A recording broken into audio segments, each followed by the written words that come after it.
It's time for America Outdoors Radio, the show that covers the outdoor scene across the U.S. of A. and the entire continent. Fishing, hunting, conservation, outdoor recreation, and great destinations. We cover it all every week. It's your country, your outdoors. Let's explore it together with your host, John Kruse.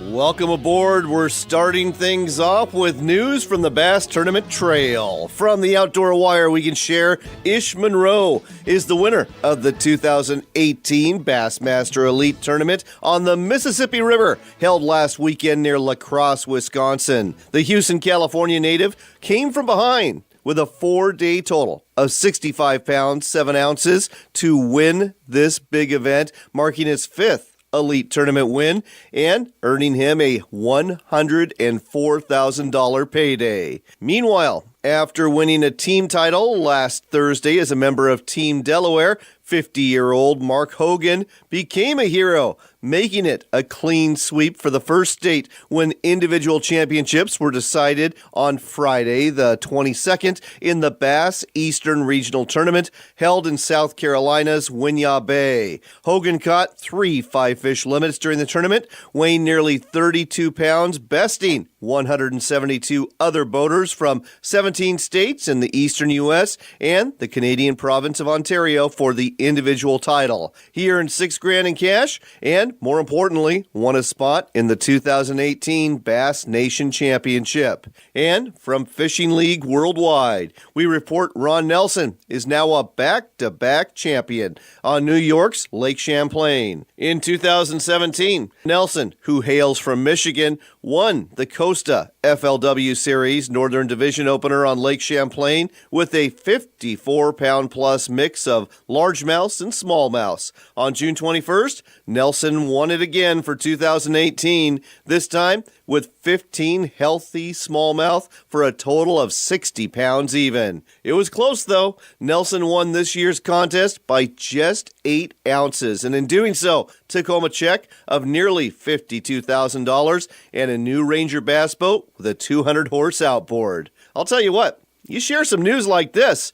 and you just want to become a tournament angler yourself, don't you? Right up until you go out onto the lake or the river and get skunked or come back with a couple of 8-inch bass and realize there's a reason those guys are making a lot of money fishing and we're not. This week on the show, we've got a great product for range shooters and hunters alike to share with you. A new and easy way to get to that perfect fishing hole or hunting spot before the next guy does. Conversation with a guy who knows all about walleye fishing and about where to catch them this summer across the nation. And a chat about a certain species of ducks on the decline in the Atlantic Flyway and exactly how many of them we should be shooting in upcoming seasons. Working our way from the end of our show to our first guest, we'll be telling you about that big sport fishing show, ICAST, coming up in July, and we'll chat with John Devney. He's with Delta Waterfowl. We'll be talking about mallards in the Atlantic Flyway. Their numbers are declining, and the U.S. Fish and Wildlife Service proposes to decrease the mallard bag limit in 2020. But is the way they're doing it the smart way to do it? You can be the judge of that in a few minutes. Another guest we'll talk to is Keith Ashbaugh. He's the owner of Dutch Fork Custom Lures out of Pennsylvania, and he's a long-time walleye tournament angler. He's fished all over this great nation of ours, and he's going to give you some ideas of where you might want to drop a line for some marble eyes this summer in the East, in the Midwest, and in the Northwest. We've all hiked into fishing holes and hunting spots on gravel or dirt roads or Jeep trails not open for motorized use, and sometimes we're not the first ones there. Well, guess what? Rad Power Bikes has come up with a pedal-assisted electronic bike you can use in many of these places that will make it a breeze to get to your favorite spot in a hurry. I got to use one of these bikes this month in Washington's North Cascades National Park. Absolutely loved it, and I think you will too when we talk to Ty Collins with Rad Power Bikes.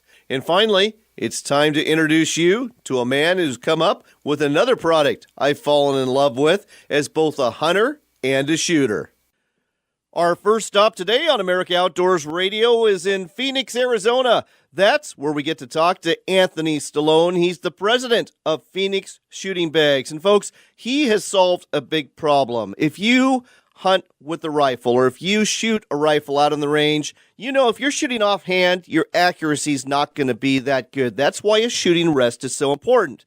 Now, you can thank the U.S. Army for inventing sandbags because those work great out on the range, but they're a real hassle to carry out in the field.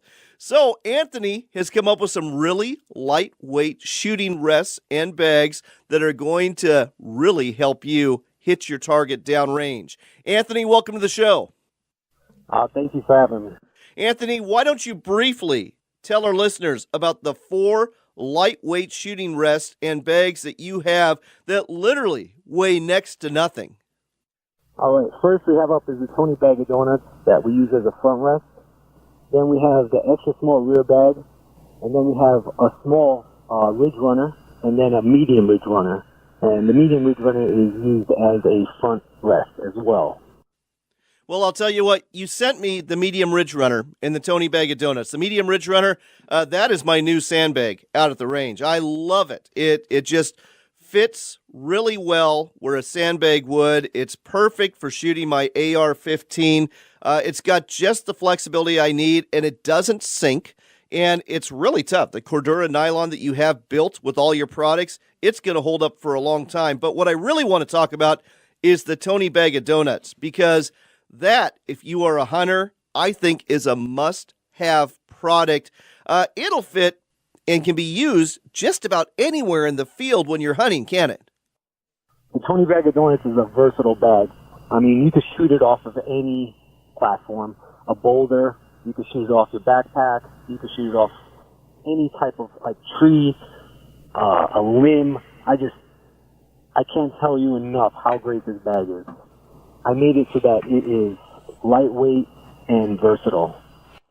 Well, not only is it lightweight and versatile, all of your products, including the Tony bag of donuts, they have a little clip. So you can literally just clip this to your backpack. Like I said, it weighs next to nothing. I mean, just mere ounces, folks. So it's not a big deal at all. And it's really going to improve your accuracy, isn't it?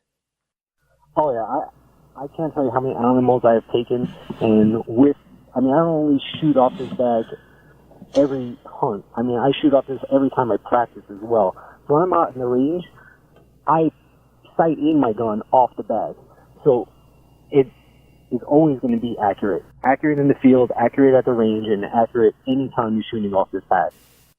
Well, there you go, folks. You don't have to haul a sandbag out to the range or to your tree stand or your ground blind or wherever else you may be hunting. You can just take a Tony bag of donuts or one of the other fine products. Another way to use the bag, I like using it off the tripod. And with the medium, you could actually shoot off the tripod with the Tony bag of donuts, have that as a front rest, and use the medium as a rear bag if you need to. Oh, great idea. Never even thought of that. So, Tony, in addition to the medium ridge runner that I love, that's my new sandbag out at the range, and to the Tony bag of donuts that hunters are going to love in the field, you've got 2 other bags. What are those for? All right, we got the extra small rear bag, and we also have the small ridge runner. The extra small rear bag only weighs 5.6 ounces, and it is probably my favorite bag to take out in the field. You can use that in conjunction with the medium ridge runner or your Tony bag of donuts. The small ridge runner is 8.4 ounces, and that also works very well with the Tony bag of donuts, but it does not work well with the medium ridge runner. They're almost kind of like similar in size. So if you're going to go with the medium ridge runner, I highly tell you to get the extra small rear bag. And if you're going to use the Tony bag of donuts, I'd say buy either one, the extra small rear bag or the small ridge runner. So, folks, as you can see from this brief preview, Phoenix Shooting Bags has solved your problems in terms of giving you a shooting rest in the field or out at the range. You don't have to haul sandbags anymore. You don't have to shoot offhand anymore. Just clip on one of these products from Phoenix Shooting Bags, whether it's one of the Ridge Runners or whether it's the Tony Bag of Donuts. It's really going to help your shooting. How do people buy these products so they can have more success in the field? The only place to go and purchase the bags is at www.phoenixshootingbags.com. That's phoenixshootingbags.com. phoenixshootingbags.com. Check it out. Again, these are very well made, very lightweight. They're going to hold up to lots of abuse. If you're a shooter out at the range, if you're a hunter out in the field, you're going to want the Tony Bag of Donuts or one of the Ridge Runners or all four of these products. They're going to be a real difference maker out there for you. Anthony, thanks for telling us about this today on America Outdoors Radio. Hey, John, thanks for having me.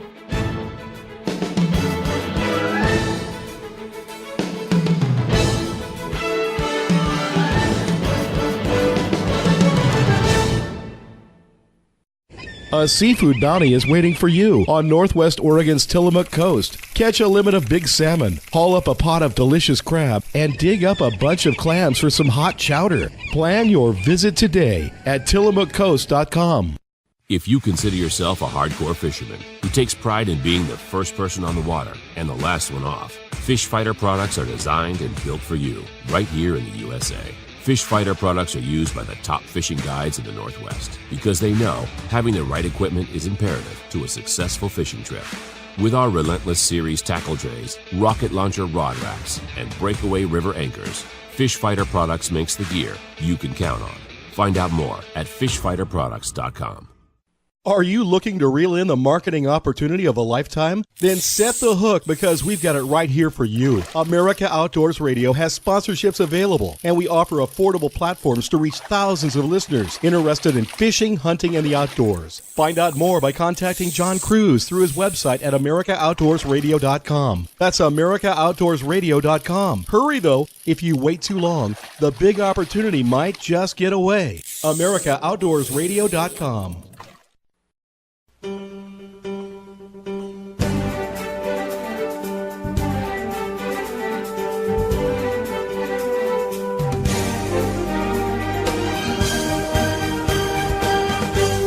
I've got to tell you about this next topic we're covering on America Outdoors Radio. I got the chance to travel to Stehekin. It's part of the North Cascades National Park Complex. There's 11 miles of road you can travel there. It's all gravel road. And where I was staying, the Stehekin Valley Ranch, they were renting these electric pedal-assisted bikes from Rad Power Bikes, and I absolutely fell in love with them. They made my traveling so much easier, so much more fun. That's why we've got Ty Collins on the line. He's the Chief Marketing Officer for Rad Power Bikes, based out of Ballard in the Seattle area. Ty, welcome to the show.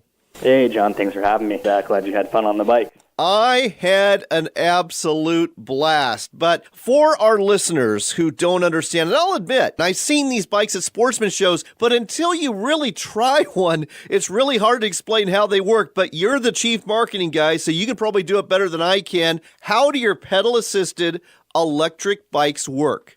Yeah, absolutely. So at their core, they're going to operate just like a regular bicycle. So they're still going to have the pedals, they're still going to shift, they're still going to have the same style brakes, but they're going to have a few added components that really make them unique and an electric bike. So you're going to have the battery that's going to obviously store the power. You're going to have the motor controller that's going to be kind of the brain of the unit, and then you're going to have the motor. So there's two ways to get power from the battery to the motor. The first is you can utilize the twist grip throttle. So that's going to give you on-demand power just like you were on a motorcycle, a scooter, Vespa style, anything like that. And then you're also going to have pedal assist. So how pedal assist works is in your front crank, down at your pedals in the bottom bracket, there's going to be a cadence sensor. How that works is as you pedal, the sensor is going to pick up on the movement of the pedals, and it's basically going to match you with assistance. So all of our bikes have 5 levels of pedal assist, ranging 1 through 5. Level 1 of pedal assist is going to give you kind of just a nice boost, take the edge off. Level 5 is going to give you the full 750 watts of power, and it's going to get you up to 20 miles per hour pretty quickly. We also have pedal assist level 0. What that lets you do is pedal just like a regular bike with no assistance, but you can still leverage that on-demand power from the throttle. And I used all 5 of the modes, and you are not selling this short. 1 does just give you that nice little boost you need. 5 gets you going, especially up a hill in a hurry. If you're on a straightaway, you'll definitely go 20 miles an hour. What's the range of these bikes? I didn't even come close to exhausting it in the 10 miles that I traveled. Yeah, so we give an average range of between 25 and 45 miles per charge. Now, definitely is a pretty wide range there. The main things that are going to come into play there are your level of assist, so really how much juice you're using, the terrain. So obviously it's going to differ a lot if you're on flat versus going up and down a lot of hills, and then rider size is going to come into play. A 110-pound rider is going to get longer range than a 210-pound rider. So we give 25 to 45. The vast majority of our customers, if you kind of average out the type of riding they're doing, the terrain, are usually getting in the low to mid 30s. I've done rides where it was very, very hilly and I didn't want to do an ounce of pedaling, and I've gotten, in the low 20s. I've also done rides where I was using assist the whole time, but really making sure I was putting out effort as well, and I've gotten over 50 miles per charge. So what's really nice is because there's so many ways that you can get power from the bike, whether it's the different levels of pedal assist, the throttle, what have you, you really kind of have a lot of control over what your experience is going to be and how much range you want to get. So if you only need to go 10 miles, you can basically be a throttle hog.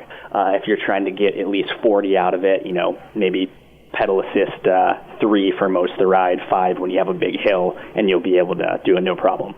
You're listening to America Outdoors Radio. We're talking to Ty Collins with Rad Power Bikes about their awesome electric bikes I've absolutely fallen in love with. I was using this to go from fishing hole to fishing hole and did so without expending a whole lot of energy and doing so really fast, too. I'm guessing that hunters and anglers alike are going to find a lot that they like about this because they can just get further without expending energy and get to their honey spot, whether it's a fishing hole or a honey spot, faster than the other guy.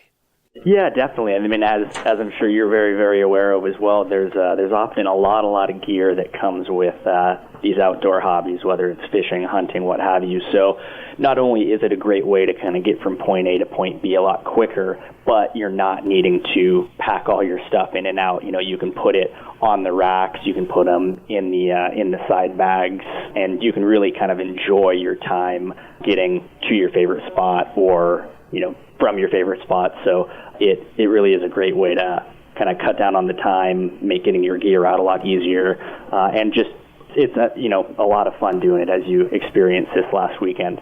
And I understand that you've had some check-ins from anglers who are basically rafting rivers and, fishing along the way. They're putting those Rad Power Bikes in their rafts, and then when they take out, they're able to just ride them right back to their car, pick it up, and they don't have to worry about a shuttle. Yeah, exactly. So one of our models is the Rad Mini. It's our electric folding fat bike. So it's going to be a 20-inch wheel, and it's actually going to have a few folding points, so it folds up kind of into a cube. It still has the big 4-inch wide fat tires, so super rugged, super outdoor capable. But what we've heard from a number of fishers that they're doing is, they're driving their boat to their launch point. They're actually folding the bike up, putting it in their boat or their raft, floating downriver, fishing, and then when they get to the point where they're, getting out, they're not having to either deal with a shuttle or having a second car. They're taking the bike out, unfolding it, riding it back to their truck, putting it in their truck, and then picking the boat up, which is, I think, just an awesome application for the bike. Another application you and I have talked about in the past is, those Forest Service roads where cars may not be allowed and people are walking in, but you can take one of these Rad Power Bikes and you can go a long ways, way further than everybody else on foot. Oh, yeah, definitely. And one of the awesome things about our bikes is we've taken special attention to make sure that they do not fall under the regulations of a motorized vehicle. So because they're limited at 20 miles per hour from the motor assistance and they're 750 watts, that puts it in the sweet spot where it's literally the most power you can have while legally still being considered a bicycle. So there are certain areas that will specify no, electric bikes, electric vehicles, things like that. So obviously you want to make sure to know kind of what your local regulations are on your trails. But a very large percentage of the time where a bicycle is going to be allowed, these will be allowed as well because they actually aren't considered motorized vehicles.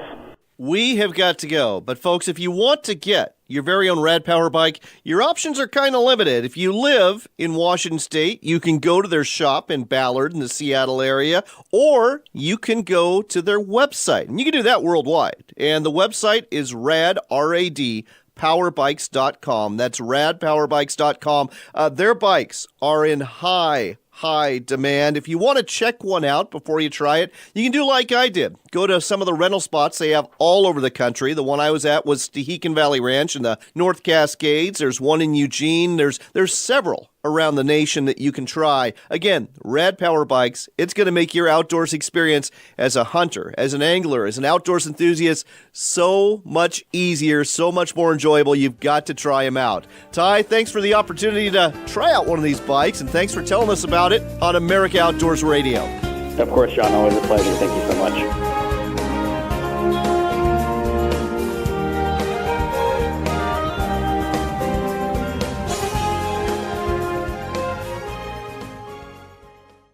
I'd like to welcome a new sponsor to our show. It's Sportsman's Cove Lodge, and many anglers who have been there will tell you it really is Alaska's best lodge. Sportsman's Cove Lodge sits on a salmon highway full of kings and silvers. There's halibut too, and there are some really big ones. Finally, with decades of experience taking care of customers, Sportsman's Cove Lodge knows how to treat you right from start to finish. Ready to book your trip of a lifetime? Then call Sportsman's Cove Lodge at 800-962-7889. That's 800-962-7889. 800-962-7889 for Sportsman's Cove Lodge. Backcountry hunters and anglers, the men and women working hard to keep public lands in public hands. Check us out at backcountryhunters.org.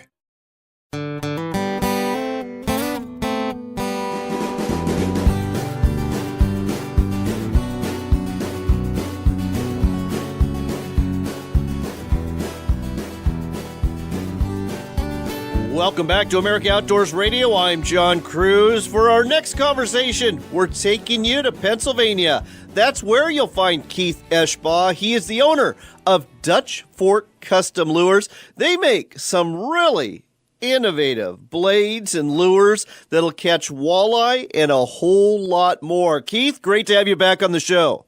It's good to be here, John. So, Keith, I thought we'd spend some time today talking about 3 or 4 of your favorite summer fisheries for walleye, why you like them, and how you fish them. I mean, you've got a long history as not just a lure manufacturer who makes lures that catch walleye, but also as a walleye tournament angler. So let's start close to home. What's your home water that you like to fish for walleye? I would have to go with Lake Erie on this one. Tell me more about it. Well, mainly we've had 3 or 4 good years of great spawn, and the walleye population jumped up to over 150 million fish in the lakes, and basically anybody can catch them now, so that's what makes it so great. So when it comes to size and when it comes to limits, what does that look like in Lake Erie? Well, if you want to go out and just limit out and catch some fish for eating, you can probably catch a 2-man limit, which is 12 fish, and you could probably do that in about less than an hour. Wow. Okay. And how big do they get? The Lake Erie fish, you can catch them up to 10, 12 pounds the whole way through the summer. Okay. This sounds like a great fishery to me. Next question. When it comes to summer fishing, how do you do it? The best way and the easiest way is just to put on a 2-ounce bottom bouncer, run a 5 or 6 foot leader, and a nightcrawler harness behind it. Put down so it hits the bottom. All right. You make these great lures. Let's talk about exactly what that harness is going to look like. Well, basically, you have a 2-hook harness that's snelled, so the hooks hang straight on it, and that's for your nightcrawler. Then you put enough 6-millimeter beads on the line to get the spinner blade away from the hook.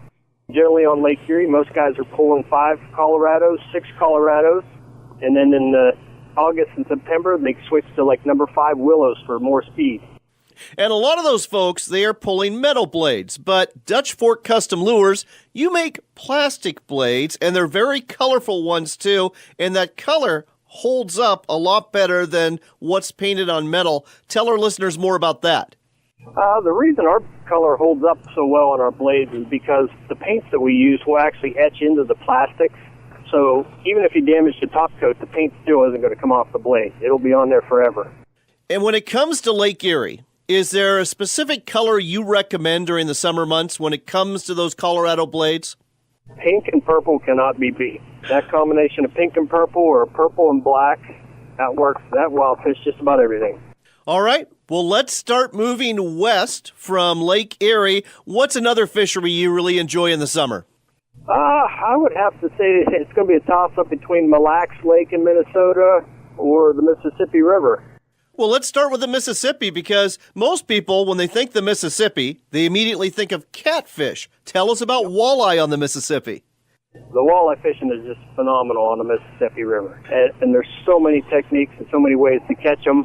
And again, you can use the plain, simple bottom bouncer nightcrawler harness, or you can fish wing dams, the fronts of wing dams, which they're all on any Army Corps of Engineer maps, and you can jig. So there's many techniques to use to catch those fish. So let's talk about the range of walleye on the Mississippi. I mean, I'm guessing they're not all the way down to the mouth at Louisiana. You know, where do you start seeing them, and where's the best states to find them? The best and most popular areas, I believe, are through Iowa and Minnesota. That's the most popular area. All right. Well, speaking of up north, Mille Lacs Lake. Tell me about that fishery. Oh, it's just phenomenal. Any species, for that matter. And it's always been a great lake to fish. Summertime in that lake can be done on rock piles, or there's mud flats out in the middle of the lake. And most of those big fish in that lake generally get out there in the mud flats in the summer and late summer and feed on insects. When it comes to fishing those mud flats, I'm guessing that you're also using a bottom bouncer and a spinner harness with a crawler on it? Yep, you can use the bottom bouncer and harness. You can throw crankbaits if you get them down there to the right depth. Or one of the most popular and oldest methods out there is just a little slip sinker, a 6-foot leader, and a leech on a single hook. Well, I had a feeling you were going to talk about leeches, and we were fishing up north. That seems to be the only way for some anglers, at least they're convinced they can't catch a walleye without a leech. It's kind of funny. I saw that when I was fishing in the Northwest Territories years ago. We were just fishing with jigs, and we were catching all we wanted, but there was 2 Minnesota anglers with us, and they could not imagine fishing for walleye without leeches. Yeah. Yep, but everybody kind of gets brainwashed in their own area, and if they would expand their horizons and just try different things and talk to people, they would learn a lot of techniques. Now, I know that every year you come to the Columbia River Gorge on the border of Washington and Oregon for an event called Fish Camp, and I'm looking forward to seeing you again this year. And you've done some walleye fishing out there, too. Does that differ from the walleye fishing you're doing back in the Midwest and the East? You know what? Fishing a river for walleye is the same the entire way across the country. You can use the blade baits, you can use the bottom bouncers and crawlers in the summer, just jigs, bucktails. You just got to be in the right areas to catch those fish. And speaking of similar things, when it comes to color, you mentioned a hot color for Lake Erie. Is there such a thing as a go-to, or at least let's start with this color in any fishery that you go to? No. And for the simple fact that our business here is we custom paint lures for guys all across the country, and I never get the same color more than twice in a year. Interesting. So, yeah, if everybody would send me the same pink and blue color, I say that's the hot one. Everybody's got to have it, but it doesn't happen. So when it comes to the Columbia, what do you like to fish there? I like the silver and blues, and I like the pinks and purples. Well, those silvers and blues probably definitely imitate those shad smolt that are coming downstream at that time of year. That makes perfect sense. And also, we should go back to the Mississippi. I always consider that a really muddy river. What kind of colors are you using in that sort of situation? Like the fire tagger patterns and the chartreuse seems to work really well in the little bit dirty waters. Well, we've definitely covered some good fisheries here, but let's talk a little bit more about your plastic blades. Now, I've always seen them in Colorado blades, but they come in different shapes as well, don't they? Yes, we make them in Colorados, which is the round one, and the longer ones, which is the willow leaf. And do you make them in Indiana-style blades, too? No, we don't make no Indianas because it's basically so close to the Colorado. And making plastic blades, you have to build a whole entire new mold to start molding them. That makes perfect sense. Something else about your plastic blades, they are a lot lighter, and I'm guessing they spin a lot easier than similar-sized metal blades. Yes, our blades, the blade the same size in metal is half the weight in plastic. So our blades will spin at 0.4 mile an hour, quarter mile an hour. And the newest one that we actually built for Northland Tackle, the butterfly blade, it spins at 0.25 mile an hour. Wow. And like we talked about earlier, because of the way these blades are built with plastic, the colors hold up to all sorts of abuse. That's going to be way better than what you're going to have on a metal blade that's just painted, that's going to get beat up on the rocks in a hurry. Last question for you. Where can folks buy Dutch Fork Custom Lures, and what's the website so folks can find out more? You can find everything on our website at www.dutchforkcustomlures.com. And if you just reach out and send us an email, we can mail you out a physical catalog. That's the place to go to, DutchForkCustomLures.com. They make some blades. They make some products that are going to help you catch not just walleye, but other species too. Check them out. Keith, thanks for sharing this with us today on America Outdoors Radio. Thanks for having me, John.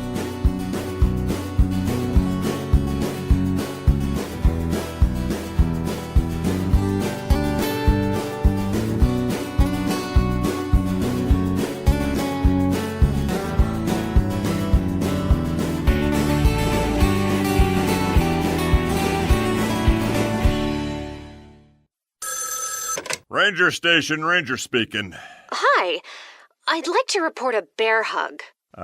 Okay. Well, before I left my campsite, I was putting out my fire, and out of nowhere, Smokey Bear showed up and hugged me?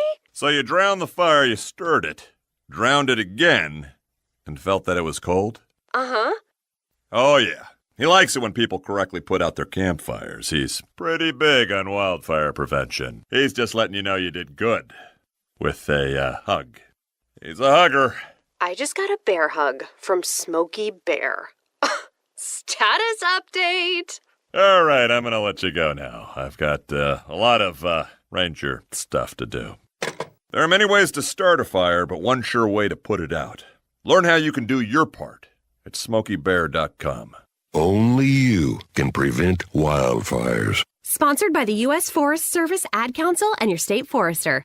Looking to reel in the marketing opportunity of a lifetime? Then set the hook, because we've got it right here. America Outdoors Radio has sponsorships available, and we offer an affordable platform to reach thousands of listeners interested in fishing, hunting, and the outdoors. Find out more by contacting host John Kruse through his website at AmericanOutdoorsRadio.com. That's AmericanOutdoorsRadio.com. But hurry, if you wait too long, this big opportunity might just get away. That's AmericanOutdoorsRadio.com.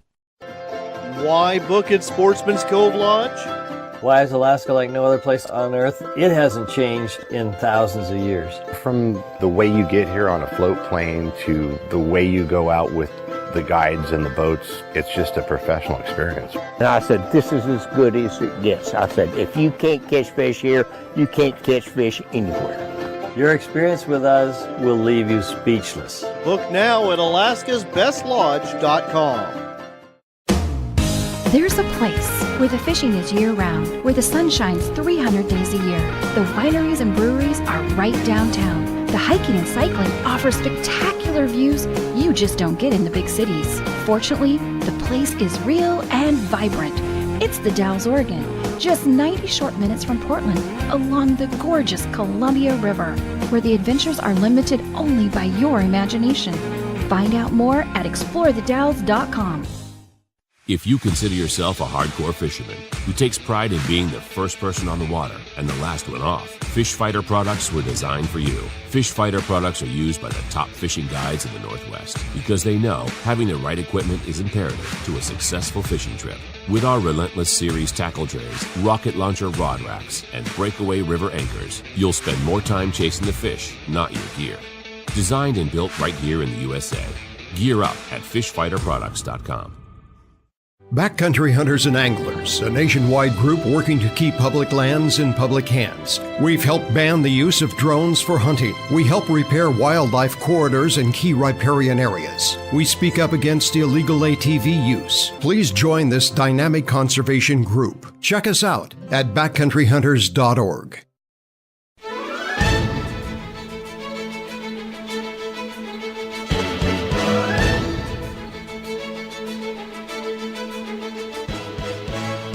Next on America Outdoors Radio, I know it's early summer, but it's already time to think about duck hunting because the U.S. Fish and Wildlife Service has basically imposed liberal seasons for just about all of our country. Should be a good year in the field and the marsh for most of us, but there is a glitch. With us here to tell us more about a little problem we're having on the Atlantic Flyway is John Devney, the Senior Vice President of Delta Waterfowl. John, welcome to the show. Yeah, thank you for having us.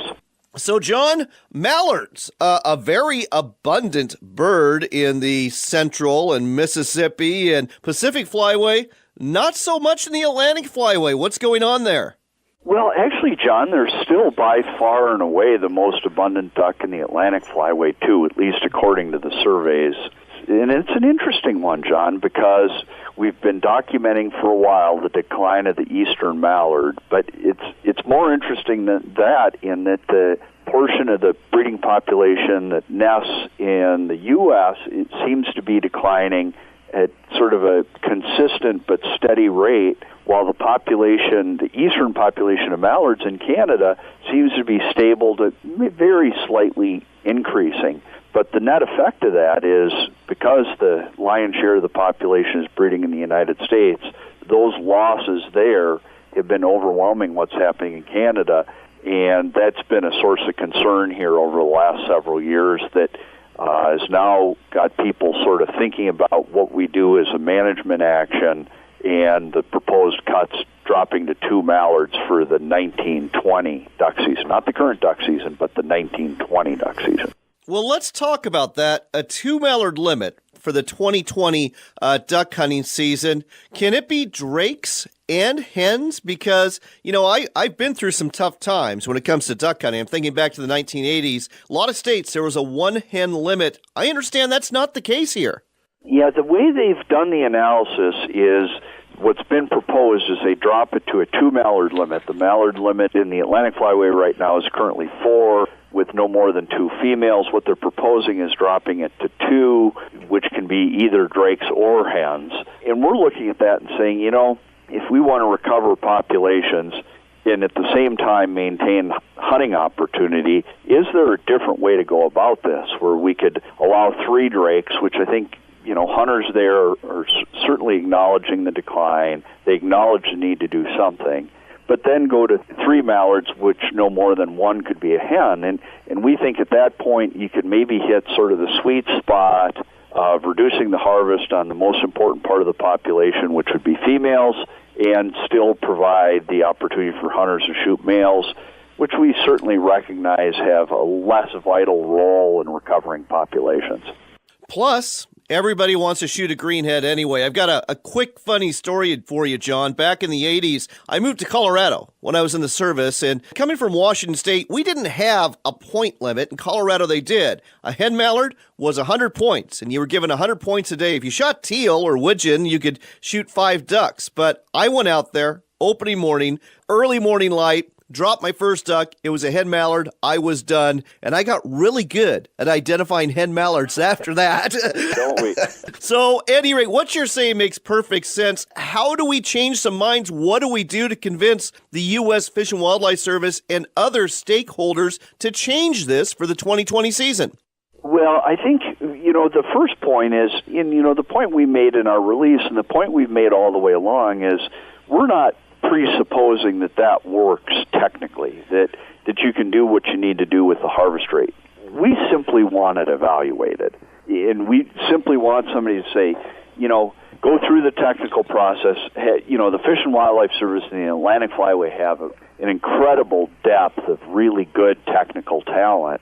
And we want to just see if it's something that can be considered. If it still doesn't reduce the harvest rate, and it intuitively would make sense it would reduce female harvest. We need the professionals, the best in the business, to tell us that. We simply want to take a peek at this before we drop down to 2, and drop down to 2 with really, no confidence from the biologists that this will actually recover populations. And so that's what we're hoping for is, that the Fish and Wildlife Service and the Atlantic Flyway folks will reconsider, do the analysis, and evaluate it as an alternate strategy, which we think, again, as I mentioned earlier, John, does two things. We think it will take harvest pressure off of female mallards, which will help the population grow over time, potentially, and also we make sure that our hunters in the Atlantic Flyway have the opportunity to continue to go out in the field with confidence and enjoy a good morning in the marsh. Obviously, Delta Waterfowl is going to be exerting whatever pressure they can to get this change. But what about individuals listening to this show thinking, I want to have my voice heard. I want them to take a look at this too. They can obviously join Delta Waterfowl. Is there anything else they can do? I think it's a good idea to reach out to your state agency folks, your state directors, the wildlife directors, your state waterfowl biologists, and just talk to them about, because I think this issue is hitting a lot of hunters cold. Because it's a year out, it's the way we set duck regulations now is the flyways and the Fish and Wildlife Service will come to sort of a final agreement for the 1920 season this coming fall. And so I think there's probably a pretty significant number of hunters who don't even know this issue's coming down the pike. And so I think it's a good thing to be engaged with your state waterfowl biologists, other professionals in your state agency and say, is there another way that we can meet our objectives here? So, for all of our listeners in the Atlantic Flyway tuning in from New York, from Georgia, from Florida, and for all of you who hunt the Atlantic Flyway, get a hold of those state agencies, get a hold of the U.S. Fish and Wildlife Service, make your voice heard, or better still, check out Delta Waterfowl. Consider joining the Duck Hunters Organization. You'll find their website at deltawaterfowl.org. They've long been known as an organization of the East, but I'll tell you what, they are moving west. Lots of chapters, as a matter of fact, are opening up the West. Truly a national organization with a lot of clout, doing some great work. That's Delta Waterfowl. Check out their website again and join at deltawaterfowl.org. John, thanks for sharing this issue with us today on America Outdoors Radio. Thank you very much for having us, John. You have a great weekend.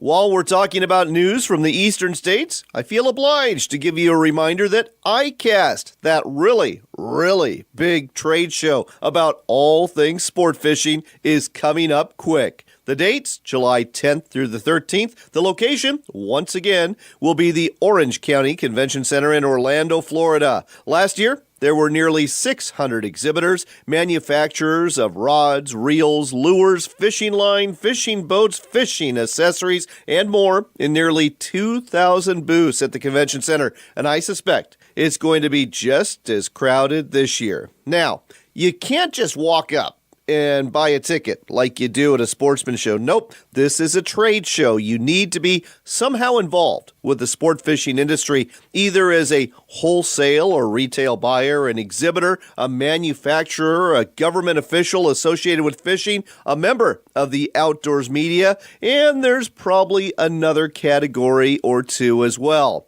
The biggest reason to attend? The new products that are being rolled out by the fishing industry. This is where they do it every year, and just about all of these manufacturers are hoping their latest and greatest is going to win a Best New Product award at this show, because that is a surefire way to jumpstart sales. If you want to find out more about the world's biggest sport fishing trade show, here's a website for you, icastfishing.org. It's time to go. But if you missed a recent show, there's no need to worry, because you can hear us on demand through several platforms to include YouTube, Stitcher, and Podbean.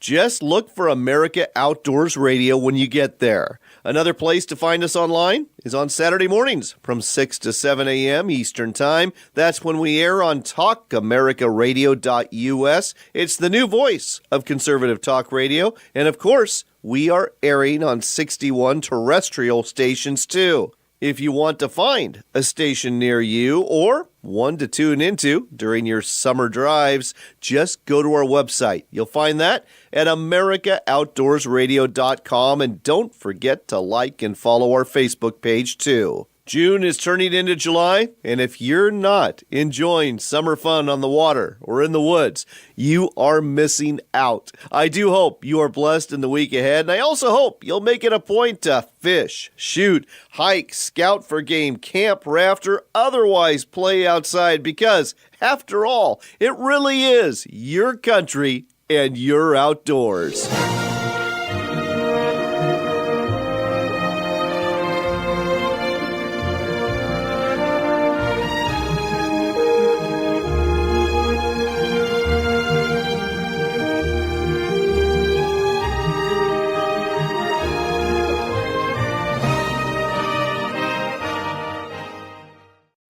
Planning to head outdoors today? The National Shooting Sports Foundation reminds you to check the fire danger levels in your area. Whether target shooting, camping, or even parking a car with a hot exhaust, remember to take precautions. As we know, wildfires have many possible causes. Don't be one of them.